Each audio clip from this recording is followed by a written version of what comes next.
I'm Vinnie Politan. The subject of my investigation is the sex trafficking trial of Sean Diddy Combs, a case that is so shocking if you go back a few years and think about the life and reputation of Diddy, a self-made mogul. But now the question is, will this man ever be free again? Tonight, we welcome our viewers on both Court TV and Scripps News Group. Here's the story. Sean Diddy Combs is a legend in the music industry, known for founding Bad Boy Records and launching the careers of artists like the Notorious B.I.G. and Mary J. Blige. His debut album, No Way Out, achieved critical and commercial success. And beyond music, Combs ventured into fashion with his Sean John clothing line and co-founded the television network Revolt. But in recent years, Diddy's world has changed dramatically. In September of 2024, he was arrested on federal charges, including sex trafficking, racketeering, and transportation for prostitution. Prosecutors allege that Combs operated a criminal enterprise, coercing women into sexual acts through threats, violence, and manipulation. The indictment details incidents of physical abuse and psychological intimidation. Combs has pleaded not guilty to all charges. His trial began on May 5th in New York's Southern District.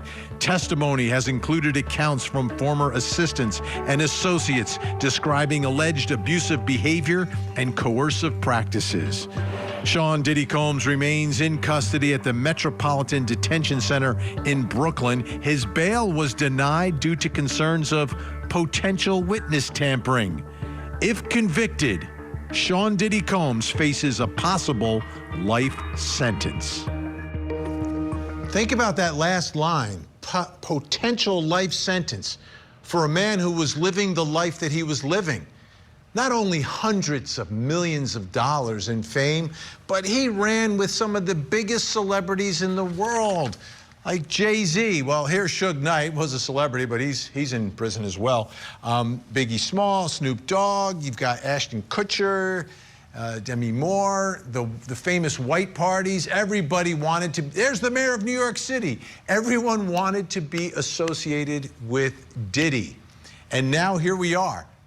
He is a defendant in a sex trafficking trial in federal court and could spend the rest of his life behind bars. Well, the trial's going on, and you look at Diddy's life, and you look at the accusations, you look at Diddy's world, and you look at this trial. And that brings us to the first question in our investigation. And it's about who's taking the stand. What high-profile witnesses have testified in the case? Right? He's rubbing elbows with everyone. Well, who's getting on the witness stand to testify in this high-stakes trial? Here to help answer that question, Court TV legal correspondent Kelly Craft, who is in New York City, and Lauren Conlin, host of the Outlier podcast. She's also a reporter for Pop Crime TV and has been inside this courtroom as well. Both of you have a really inside look at everything that's happening. Thank you for being here. Kelly, let me start with you. What have we seen in this trial so far? Hi there, Vinny. Well, we've seen a lot, and we've seen a lot of high-profile people come and take the stand so far. Kid Cudi was one of them who talked about how he believed it was Sean Combs who torched his Porsche. We also heard from Cassie Ventura, Sean Combs' former longtime girlfriend. Also Capricorn Clark, who said that Sean Combs kidnapped her to go over to Kid Cudi's house. We've also heard from a number of personal assistants of Sean Combs who said that they were responsible for setting up those hotel rooms and bringing items like the baby oil, the Astroglide, to get those hotel rooms set up for those freak-offs. We do have a background piece that we can share with our viewers, so why don't we go ahead and play that now. Cassie Ventura took the stand and testified about the so-called freak-offs she allegedly endured at the hands of Sean Combs. It basically entails the hiring of an escort and setting up this experience so that I could perform for Sean. The jury saw video of Combs beating Cassie in 2016 at a hotel, and they heard her testimony about allegedly being physically, mentally, and sexually abused by Combs. He would mash me in my head, knock me over, drag me, kick me, stomp me in the head if I was down. He raped me in my living room. Rapper Kid Cudi told the jury he dated Cassie, and when Combs found out, he allegedly broke into his home and blew up his car. Do you recognize what's depicted in these photos, Mr. Muscati? Yes, What is it? the damage from a Molotov cocktail in my Porsche. People who worked for Combs testified he often threatened them. What, if any, threats would Mr. Combs make to you? Y'all are going to pay for it. It's always you do this, or else something bad will happen to you. And they testified they saw Cassie be physically abused. There was tremendous commotion and scuffle, and then, after the glass crashed, Cassie screamed, "Isn't anybody seeing this?" How frequently did you observe Mr. Combs being violent with Ms. Ventura? Frequently. The second of 4 alleged victims in the indictment took the stand, a woman identified only as Mia, who was one of Combs' personal assistants. He has thrown things at me. He has thrown me against the wall. He has thrown me into a pool. He has thrown an ice bucket on my head. He has slammed my arm into a door. He has also sexually assaulted me. Did Mr. Combs sexually assault you on one occasion or more than one occasion? More than one. The defense says Combs did not force anyone to work for him or to be sexually involved with him, and that the amount of time people stayed shows he is not guilty. Isn't it true that Mr. Combs never had unwanted, non-consensual, forcible sexual contact with you? Isn't that true? What I said in this courtroom is the truth. I have not lied to anyone at all. So, Vinnie, interesting testimonies so far that we have witnessed inside this federal courtroom, which is right behind me. Obviously, court's not in session right now, and tomorrow we're going to begin starting a little bit later, at 11 a.m. Let me ask you, Lauren, about the atmosphere. This is a celebrity trial because the biggest celebrity of all is the defendant, who's there every day. But then you've got folks coming in. What is the atmosphere like inside the courtroom and outside the courthouse?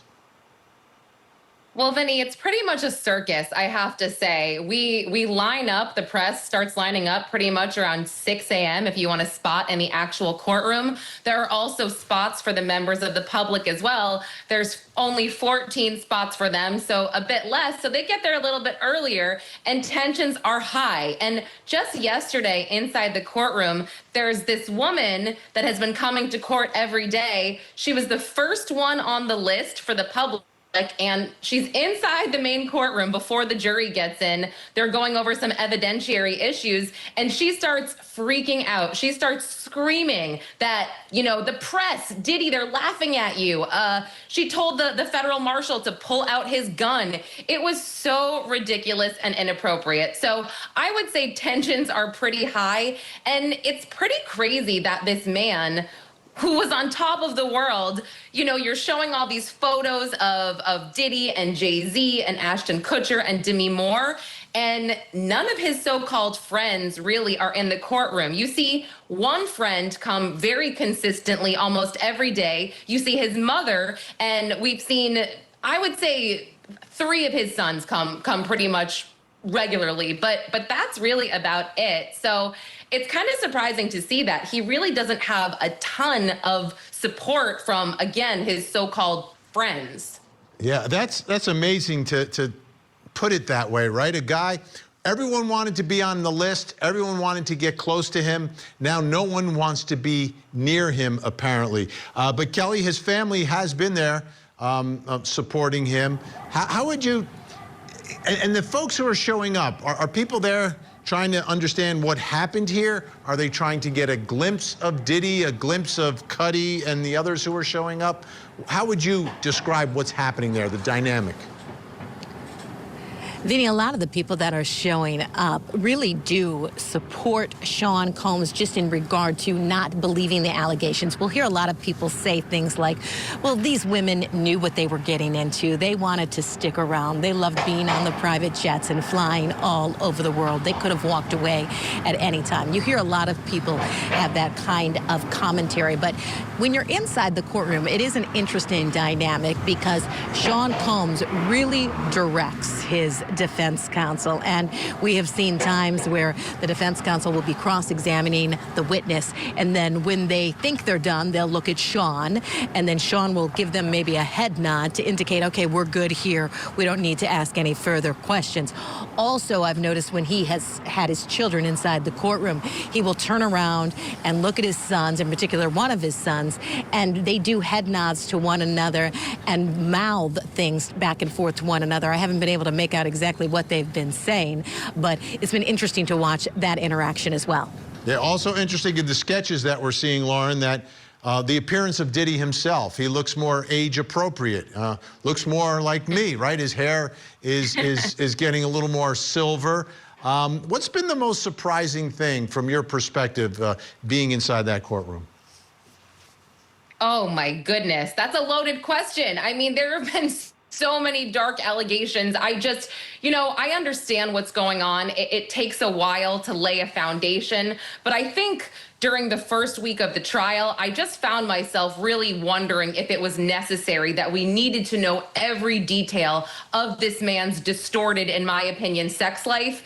I just didn't think it was necessary to bring up baby oil X many times, how big the bottles were, the brands, how many bottles were used in a freak off. Again, I understand they were laying a foundation, but a lot of this stuff during the first week of testimony with Cassie Ventura, I was just floored. I mean, completely floored that we needed to know all of these little details. And it's interesting that you bring up the way that Diddy looks right now. I've kind of said he looks like a Menendez brother in these crew neck sweaters. We're used to this man rocking these top labels, right? These beautiful $1,000 furs, and it's just pretty insane to see him dressed the way he is with ill-fitting khaki pants, etc. But I do think that some of the most powerful testimony actually came from the witness yesterday, Eddie Garcia, who testified about the Intercontinental video bribe for $100,000. I think this is the kind of testimony that we're going to see moving forward, which really seems to accelerate some of these charges like RICO, which I think a lot of people were wondering, okay, when is the prosecution going to get to what's on the indictment? When are we going to hear less about domestic violence, as horrible as it is, as awful as it is, but when are we going to hear more about RICO? And I think we're getting there, Vinny, or we're there, depending on who you ask. Right. Kelly, in the build-up to this trial, there was a lot of people were wondering, what did the federal government seize from Diddy, and what sort of video evidence will be used in the case? Was this going to be a case where this jury's going to see videos of other famous celebrities? Has any of that transpired inside of the courtroom? No. So the connection there has been, Vinny, when an assistant might take the stand and they worked for another celebrity. For instance, Michael Myers. So one assistant took the stand, said that she had also worked for Michael Myers. So that was that connection there. But we've also heard about Michael B. Jordan, who was somebody that Cassie had then a relationship with, somebody was trying to set them up. So nothing really tying all of these big name celebrity names at this point, Vinny. So we haven't heard that just yet. All right. Kelly Treff, Lauren Conlin, thank you both so much. Kelly's going to stick around. Coming up next, what's the impact of these celebrity witnesses?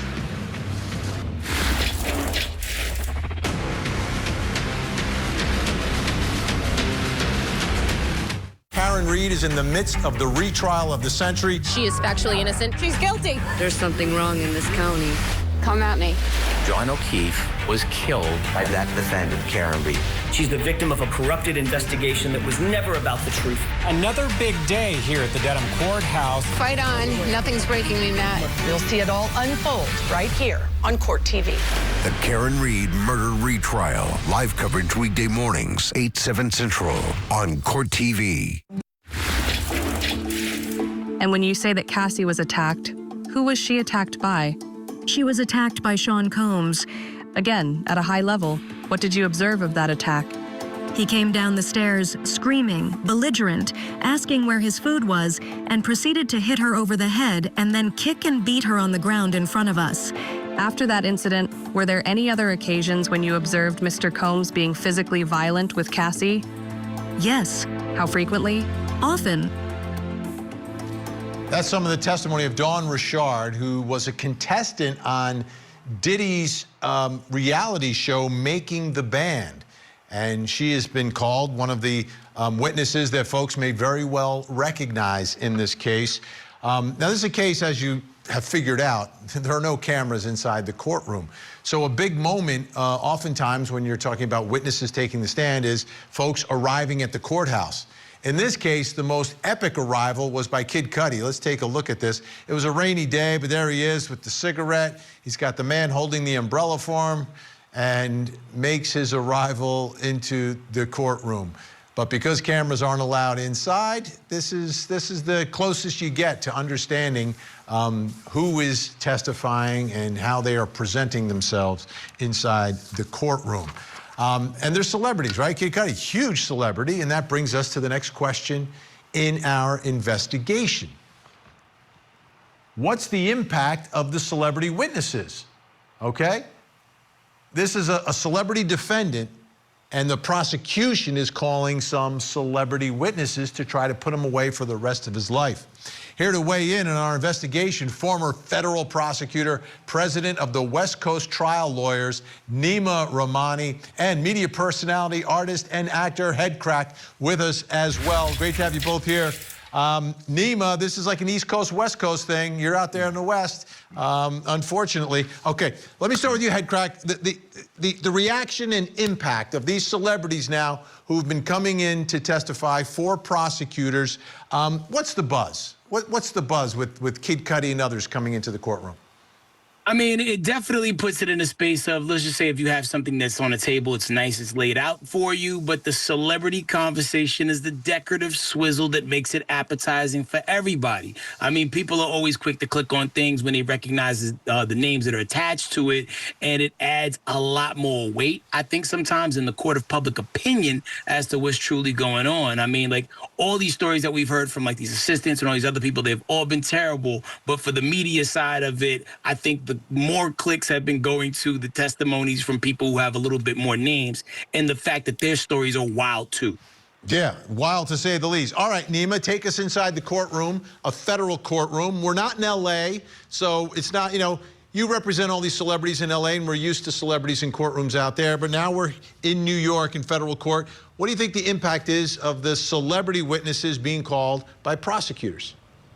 Vinny, I mean, Headcrack is right. It has a huge impact. And jurors they're supposed to evaluate witnesses the same, right? But we know that they don't. The celebrity factor looms large, and it can be a celebrity defendant. They tend to do better at trials, whether civil or criminal. In this case, you have celebrity witnesses and victims. So, you know, obviously we're covering this trial every single day, but I can tell you that the days that Cassie Ventura testifies, the day Kid Cudi testifies, the interest in the case is exponentially higher. And those jurors, they can't help but be influenced by that star power. Jurors are ordinary people. They don't leave that behind when they walk into that courtroom. So it doesn't matter whether you're in LA, New York, or anywhere in this country. When Kid Cudi walks into that courtroom, when Michael B. Jordan, we expect to walk into that courtroom at some point, when they testify, that is going to be a big day in this 2-month trial. Okay, Headcrack, give us a little more background on the level of celebrity we're talking about here. For those of us who aren't necessarily Kid Cudi followers, we may not have downloaded all of his music, but Kid Cudi, Cassie, and perhaps Dawn Richard, what level are we talking about here? I mean, you spoke on it earlier. I mean, Dawn was a part of Making the Band, which is a huge thing on MTV before it became the Ridiculousness channel. You know, that was a big vibe. Cassie, I mean, granted, we don't know her largely for her music because there was that one single, Me and You, that, you know, got a lot of burn, but it kind of stops there. But she's been a name in the fashion space, a name in the modeling space. She's been the woman that's been closely associated with Diddy, among the others, you know, for the last, like, 10, 15 years. So, you know, so people are aware of her. And when you talk about Kid Cudi, I mean, this guy's influence goes beyond music. It also goes into fashion, also goes into film. You know, he did a project on Netflix not too long ago that was, like, you know, semi-animated. So he checks quite a few boxes and doesn't just occupy one slot. So, these names definitely ring bells. But, the bigger names, like my man was talking about, Michael B. Jordan, we can't wait to hear from him. Will J-Lo be summoned? Inquiring minds want to know. J-Lo didn't show up to the first Diddy trial. She's not showing up. I was there every day waiting for her. I can't imagine she shows up for the second one, but you never know. If you're subpoenaed, you're subpoenaed. Nima, does the prosecution need celebrities to take down a celebrity of the level of P. Diddy? I don't think they want celebrities in this case, Vinny. Look, you're looking at those civil lawsuits. There are a lot of allegations that were made in those lawsuits that aren't coming up in this trial. And I'm not going to name names, but people thought that, we're going to peek behind that Hollywood curtain and we learn about these drug-induced orgies and the Illuminati. There's a lot going on. We're not hearing about any of it. Look, we've heard about Usher. We've heard about the attack at Prince's house. But we're not getting these individuals subpoenaed and showing up at trial. And even during jury selection, they asked about Mike Myers, they asked about Kid Cudi, they asked about Michael B. Jordan, but they didn't ask about all the other celebrity names that have been thrown around on social media and in these civil lawsuits. I think the DOJ wants to keep this case tight, keep it narrow, focus on just these victims, because look, you bring everything in and all those allegations, 100 or more, it'll truly be a circus, much bigger than Lauren is even dealing with and Kelly every day. Yeah, the level of this case is so huge that despite the fact that the cameras aren't inside, everyone is following everything each and every day. Head crack Nima Rahmani going to stick around. We've got more to get to, folks. We're taking a deep dive into the Diddy sex trafficking trial. Up next, what members of Diddy's inner circle have testified?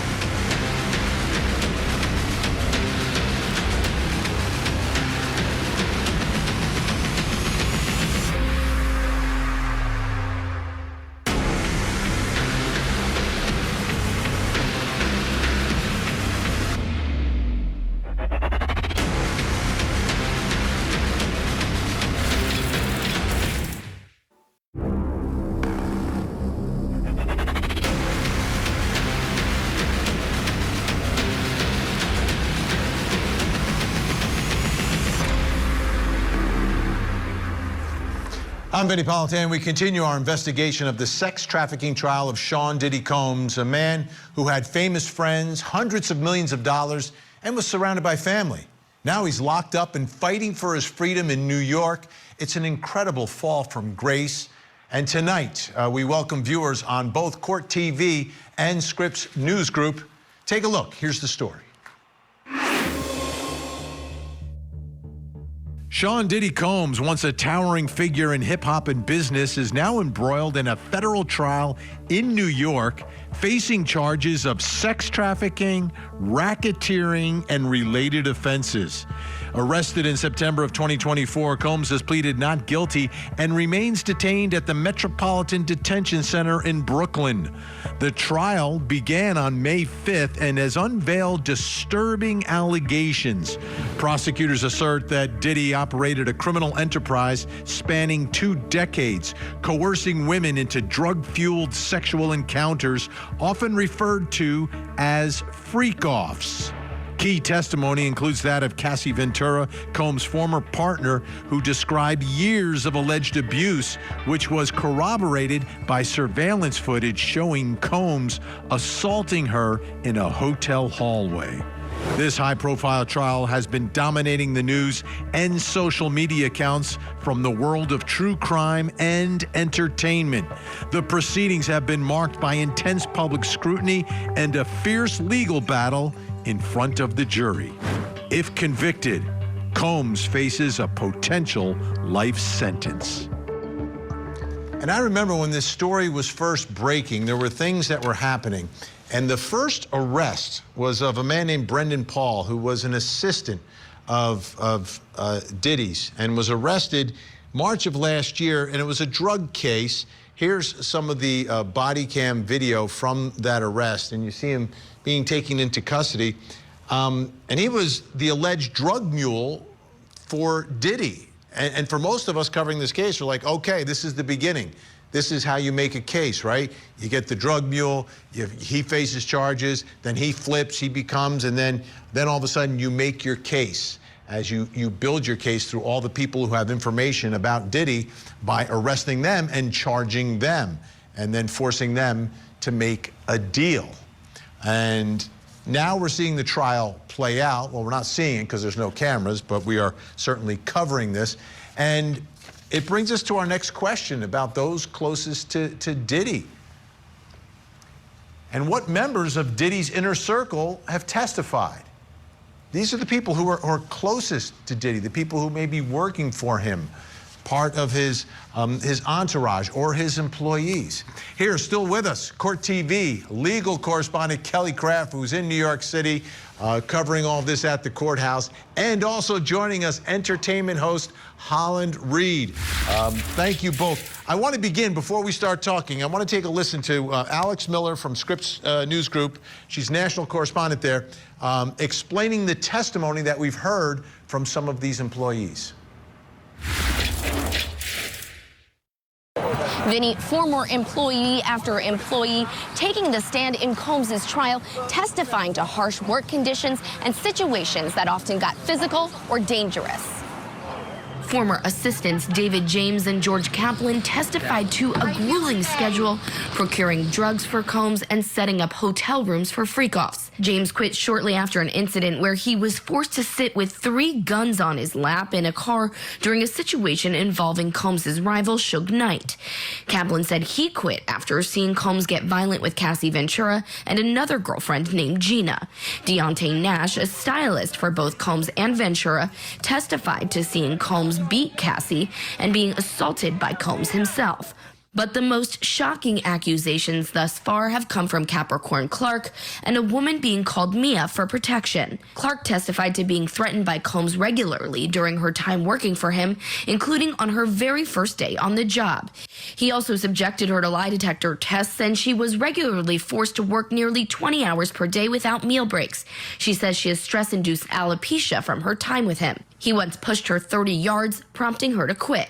During her second stint with the mogul, Clark alleges he kidnapped her while armed with a gun to bring her to Kid Cudi's house, he said, to kill him. She was fired months later, and Clark says Combs told her she'd never work again and he'd make her kill herself. She says for the next 3 years she was unable to work and Combs was the reason. Mia testified in excruciating detail about the multiple times Combs sexually assaulted her, including raping her in the middle of the night in his home and forcing oral sex on her in his closet. She also told the jury about his temper, throwing things at her, chasing her out of his home, leaving her barefoot on the street, and hiding in bushes. Ventura and Don Richard, as part of Combs's label, were also technically his employees. Cassie, of course, the center of this case, and Don Richard testifying to seeing Combs attack Ventura. Richard also has a pending civil lawsuit of her own. Vinnie? All right, big thanks to Alex Miller.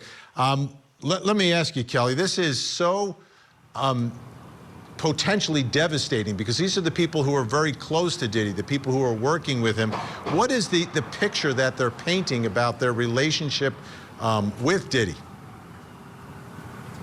Well, one of the things, Vinny, that we heard David James testified to, he's one of the former assistants that has testified so far. He said during his job interview, he was told by Human Resources that this is Mr. Combs' kingdom, and we are here to serve him.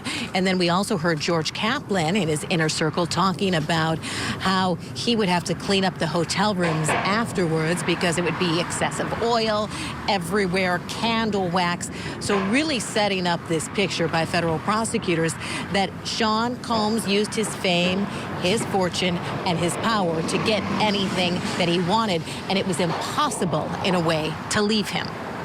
Holland, should we be surprised, you know, in the world of entertainment that people would subject themselves to this type of conduct and still hang around?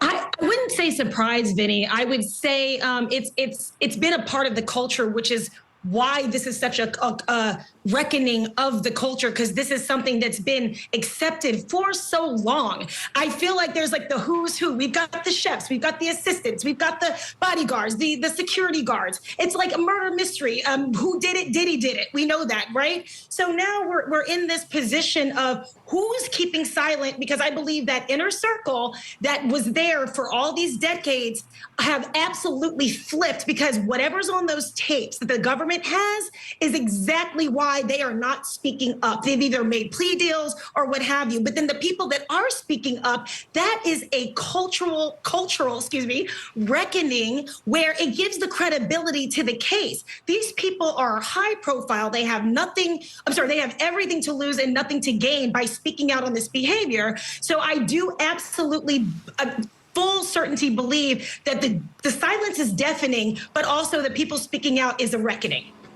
Kelly, is anyone saying anything positive about Diddy? Anyone from his inner circle providing, like another side of him or another side of what was going on?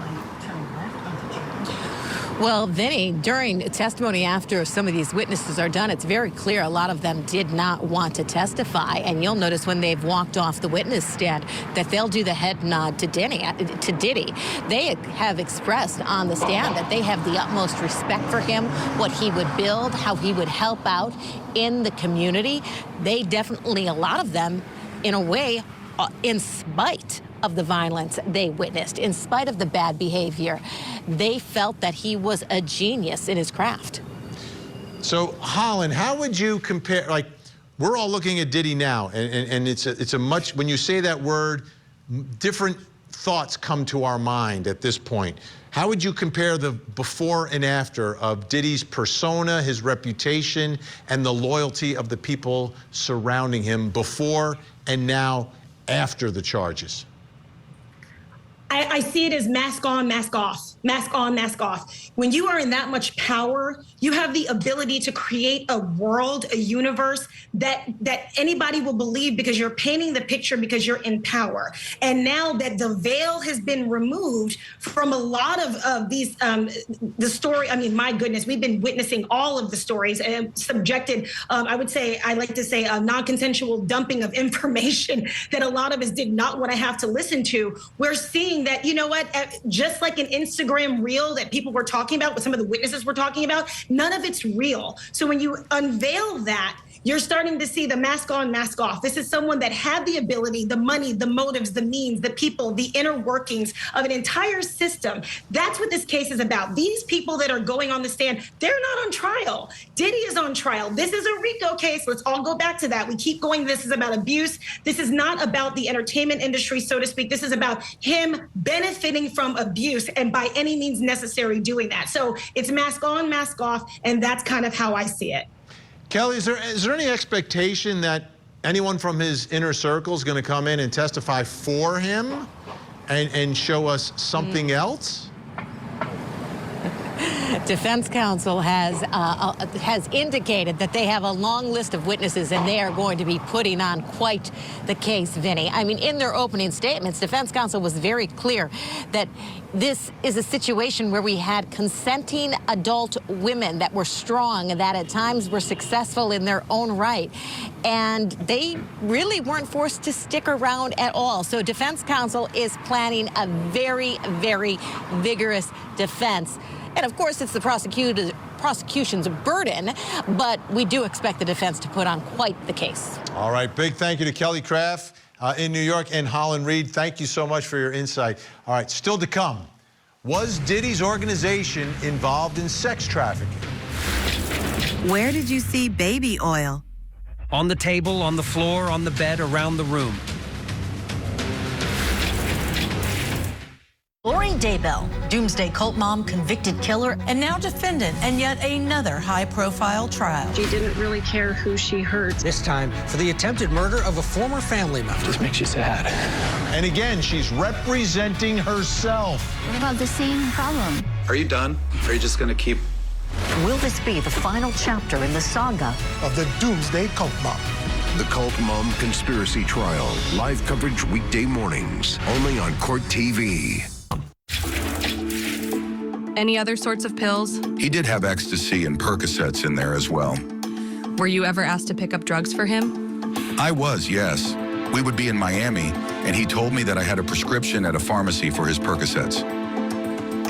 Okay, an assistant allegedly getting drugs for a celebrity. Like, that's not earth-shattering, right?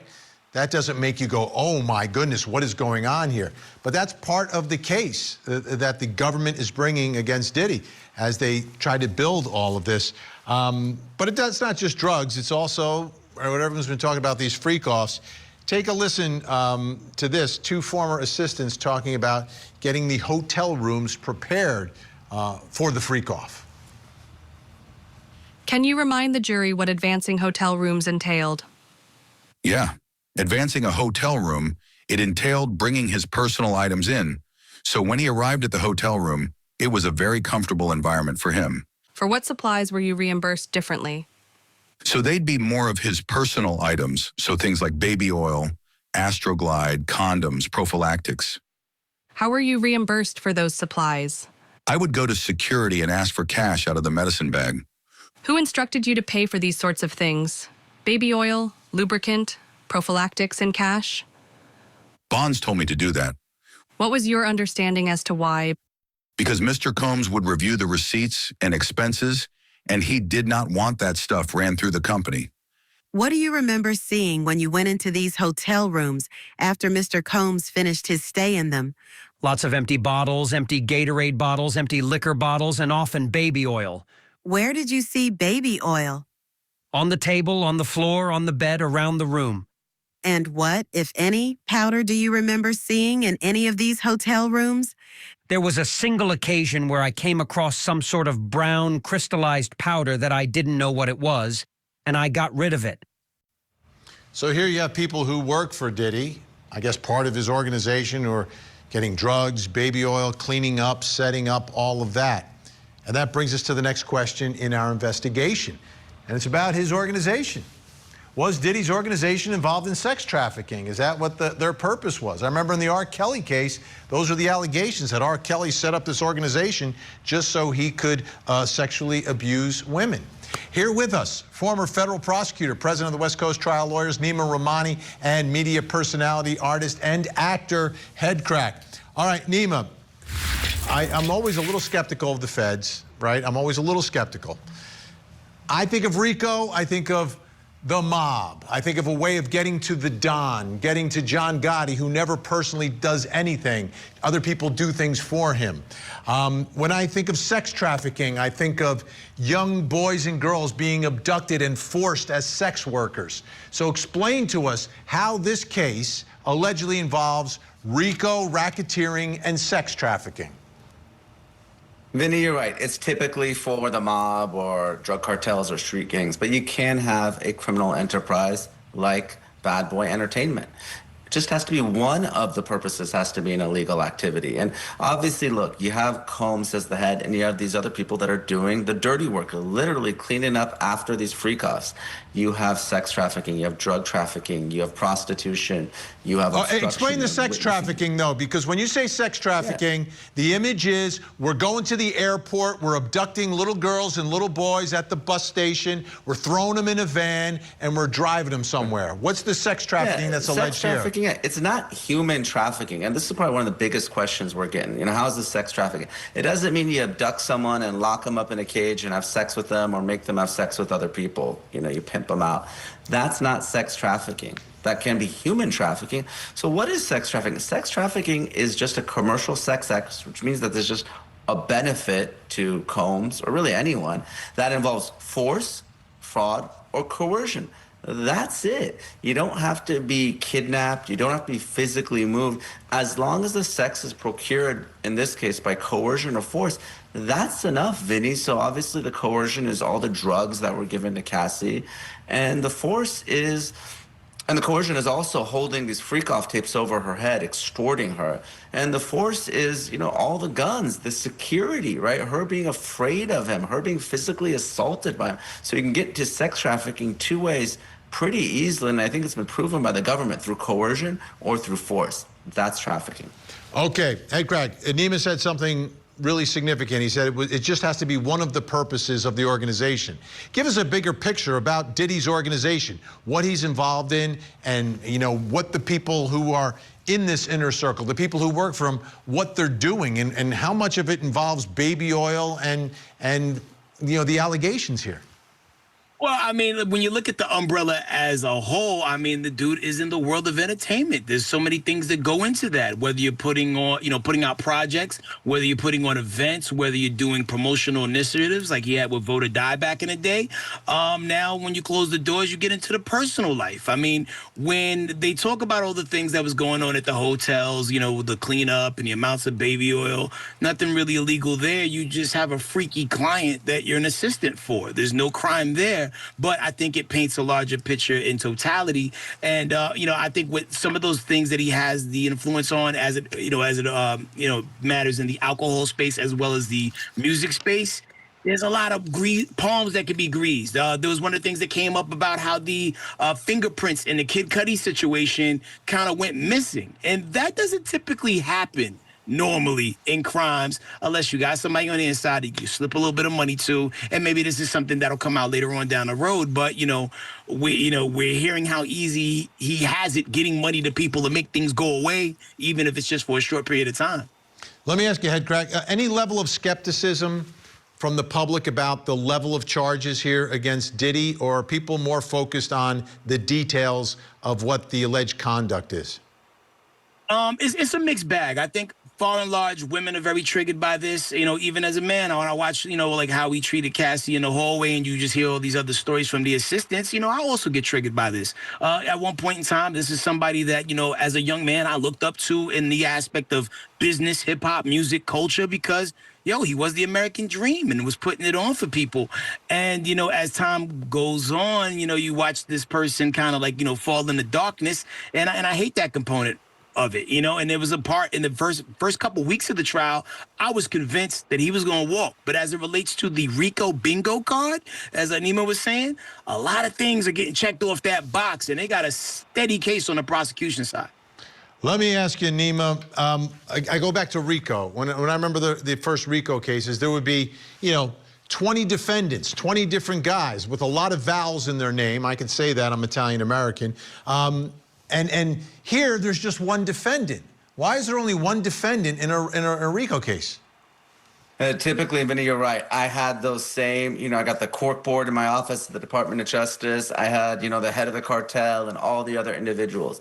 Look, typically you bring everyone in, but you could have unindicted co-conspirators, right? And I think what the feds are trying to do here is, again, they're leaning on these people. Someone like Christina Joram, right? We heard a lot about her, her involvement in the $100,000 bribe to get that hotel surveillance video. She's someone that could easily be charged as a co-conspirator. She's the chief of staff, Diddy's right-hand woman, and she's potentially on the hook for a lot of the drug and sex trafficking, but they're going to lean on her. They don't want to throw a lot of bodies in at this. We're already dealing with a 2-month trial, so instead of charging all these individuals, they go and talk to their lawyers, and this is how it works. This is going to go one of two ways. You're either going to show up to trial and testify truthfully and cooperate, or you're going to be added to the next superseding indictment. You're next, right? Nima Rahmani, great insight. Headcrack, thank you so much. Great to have you both on the program. Now, the Chief Justice of the Supreme Court, John Roberts, has prohibited cameras from all federal courtrooms, including the Diddy trial. That is very unfortunate, that a branch of our government would obstruct the public from watching the government prosecute one of its citizens and attempt to lock him up for life. Now, I'm not saying this is a wrongful prosecution or a rightful prosecution. And that's the problem. I don't know, because the government won't allow us to see it. And folks, that's just not right. I'm Vinnie Politan. We'll keep digging for answers as the investigation continues.